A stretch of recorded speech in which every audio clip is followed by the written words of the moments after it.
Elon Musk, a man who has become a symbol of impossible dreams. But his story doesn't begin with rockets, electric cars, or billion-dollar companies. It begins far earlier, with a child who felt like he didn't belong anywhere. Elon grew up in South Africa, in a home full of silence, fear, and emotional battles. His father, Elon Musk, was highly intelligent but deeply complicated. Elon later described him as someone who could break you down without ever touching you. That environment shaped the boy he would become, a boy who escaped not by running away, but by thinking. At age 9, he discovered books, lots of them. He read for hours every day. He wasn't reading for fun, he was reading to survive. Reading became his shield, his friend, and eventually his superpower. While other kids played outside, Elon absorbed entire encyclopedias like they were comic books. Teachers said he had dangerous imagination. Kids bullied him so badly that he once ended up in a hospital. Yet even in that pain, his mind stayed fixed on worlds far beyond Earth. His first big turning point came when he touched a computer. It was an old machine, slow, almost useless. But for Elon, it felt like magic. He taught himself programming in 3 days. Soon, at just 12 years old, he built a fully working video game called Blastar and sold it for $500. That moment told him something important. If I can build this, I can build anything. But he also knew he needed to escape South Africa. The country was under apartheid, and Elon refused to be part of that system. He also didn't want to serve in the South African military, which enforced apartheid laws.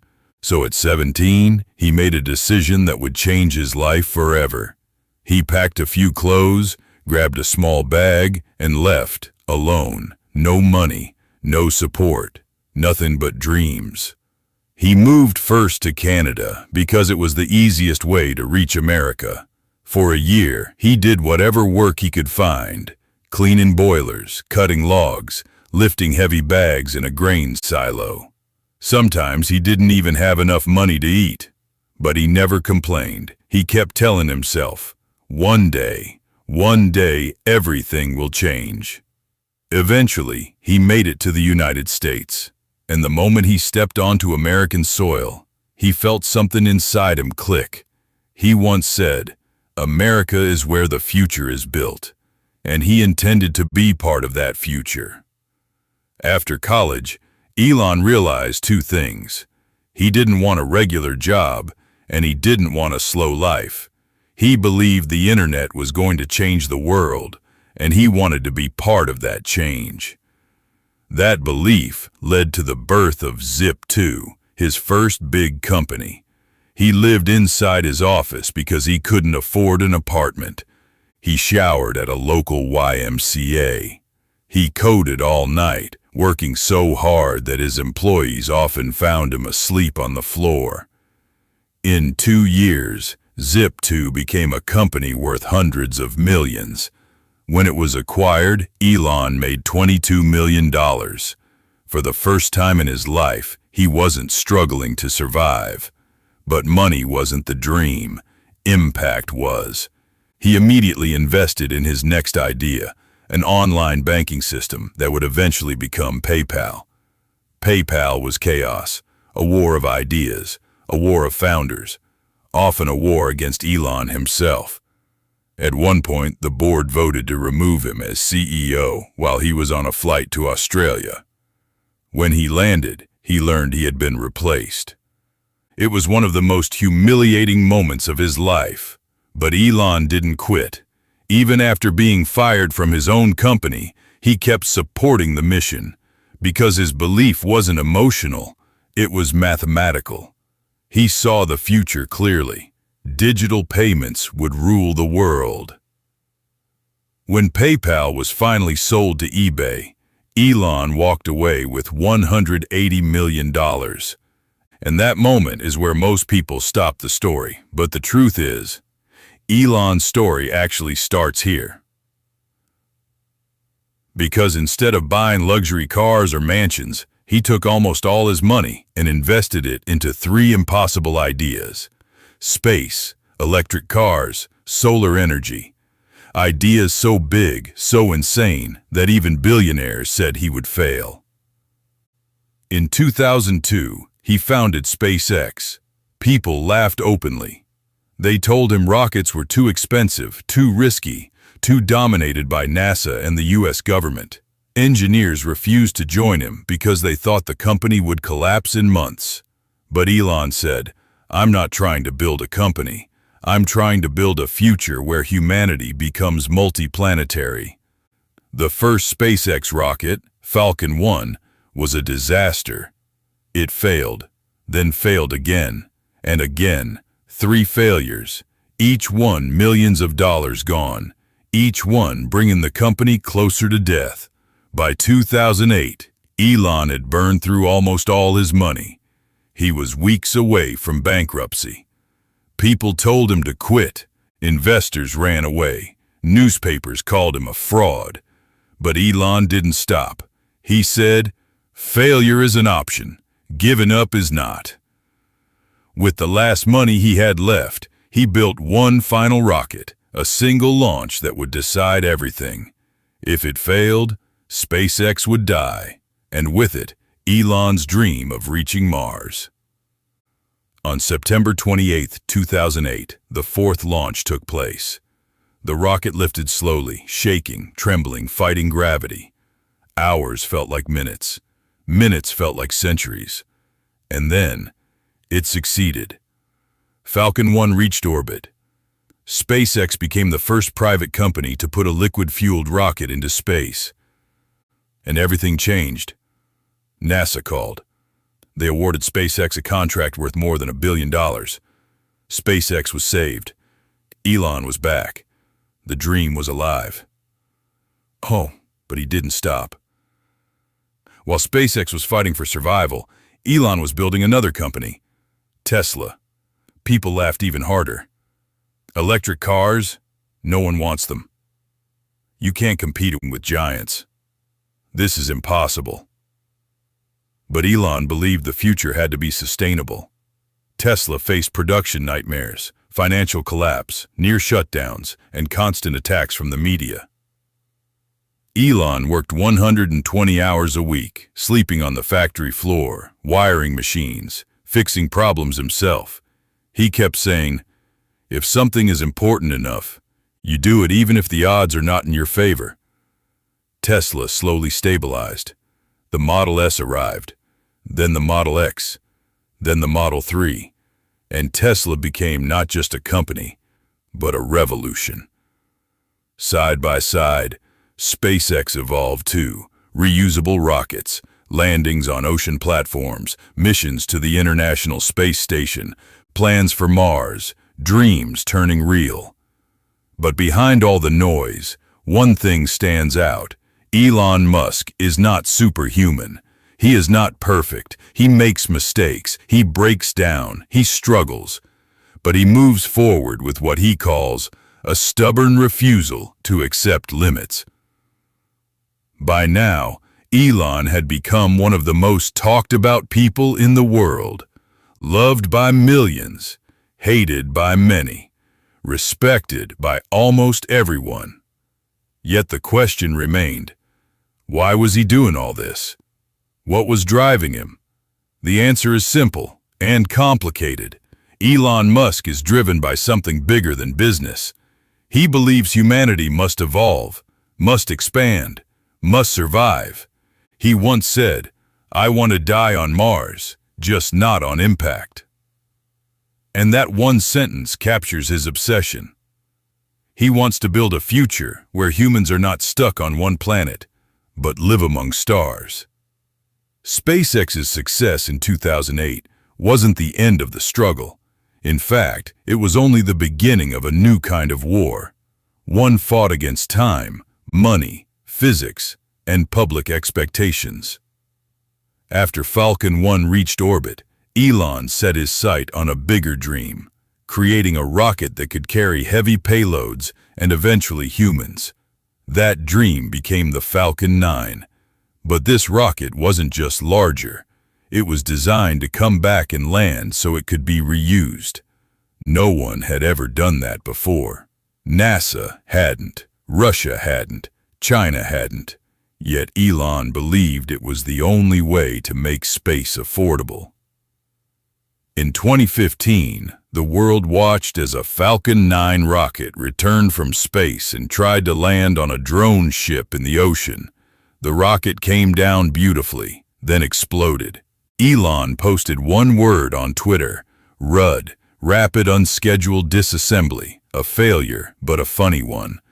But he didn't stop. Again and again the rockets attempted to land. Again and again they failed. The world laughed. Memes appeared everywhere. But then on December 21st, 2015, something changed. The Falcon 9 returned to Earth and landed perfectly on solid ground. It was a moment that stunned the world. A moment that rewrote space history. A moment that made reusable rockets real. The audience watching live fell silent for a second, and then erupted in celebration. For Elon, it wasn't victory. It was validation. Proof that people were wrong when they said it was impossible. Proof that persistence wins. Tesla was going through its own battles at the same time. Production challenges, battery shortages, quality issues. Elon once said that Tesla was a few weeks away from death during the Model 3 production ramp. He slept in meeting rooms. He lived inside the factory. He worked until his voice cracked. It was a fight between man and machine, and the machines were winning. But he kept pushing, redesigning systems, rewriting code, fixing robotic arms by hand. And slowly, the factory came alive. Thousands of cars began rolling out. Customers lined up. The Model 3 became one of the best-selling electric cars in the world. People asked him why he put himself through so much pain, why he didn't just relax and enjoy his billions. Elon's answer was simple: because the future won't build itself. Meanwhile, his vision expanded. He started Solar City to accelerate clean energy. He created the Boring Company because traffic frustrated him. He built Neuralink to explore the possibility of connecting human brains with computers. These ideas seemed too futuristic, too extreme, but Elon kept saying the same thing: the only way to predict the future is to build it. But beneath the achievements, Elon faced constant personal struggles. He lost friends, he lost relationships, he missed moments with his children. He battled stress so intense that he sometimes felt like he couldn't breathe. In interviews, you can see something in his eyes, pain mixed with purpose. He once said, "If you want to be useful, you have to be willing to endure pain." His life wasn't balanced. It wasn't peaceful. It wasn't normal. And maybe that's the price of changing the world. In 2020, SpaceX launched astronauts to the International Space Station on the Crew Dragon mission. For the first time in history, a private company, not a government, sent humans into space. When the rocket lifted off, people around the world cried. Even Elon cried. He wasn't just launching astronauts. He was launching a new era. But that same year, he made another major step. Starship. A massive rocket designed to carry humans to Mars. Built from shiny stainless steel, it looked like something from a 1950s science fiction movie. People joked about it. They said it was ridiculous. They said it would never fly. The first tests ended in explosions. Huge fireballs. Spectacular failures. Elon watched calmly. Failure didn't scare him. It educated him. Each explosion was a step forward, and soon Starship began flying higher. Landing attempts improved. Then came the first fully stacked launch, a giant rocket nearly 400 feet tall rising into the sky. Even though early tests still ended in explosions, the world could see the progress. Starship wasn't a dream anymore. It was real. Awe. At the same time, Tesla grew into one of the most valuable companies in the world. The Cybertruck, the Roadster, the Semi, all became icons. Elon became the richest person on Earth. But he didn't seem to care about the title. He joked about it. For him, wealth wasn't the goal. It was a tool to build the future he imagined as a child. But public attention brought problems, controversies, criticism, constant pressure. Elon made mistakes, many of them public. People argued about him, some admired him, some hated him. But almost everyone agreed on one thing: he was different, unpredictable, intense, uncomfortable, necessary. And behind all those headlines, he continued building. Starlink, a global internet network made of thousands of satellites, gigafactories across the world, self-driving technology, AI projects, renewable energy systems, Mars missions. He once said, "If humanity does not expand into space, we will eventually die on Earth." That belief drives him every day. His story is not about perfection. It is about obsession, not about genius, but about relentless thinking, not about talent, but about refusing to give up, no matter the pain. He came from a childhood filled with fear. He became a man filled with belief. He broke rules. He created new ones. He failed publicly. He succeeded loudly. He challenged industries worth trillions. He forced the world to rethink what is possible. And his journey is still far from over. Elon Musk remains one of the most ambitious people alive. He wakes up every day thinking about the future, about Mars, AI, energy, transportation, and humanity's survival. His story teaches one simple lesson: you don't need permission to change the world. You just need courage to try. As an audiobook, this story is not only about Elon Musk, it's about ambition, struggle, persistence, and the belief that even one person can reshape the entire future of humanity. And that is the journey of the man who refuses to stop dreaming. Thanks for listening. If you enjoyed this audiobook, don't forget to like, share, and subscribe to Voxtro English for more powerful stories. Stay curious, keep learning, and make sure you follow Voxtro English for the next great audiobook journey.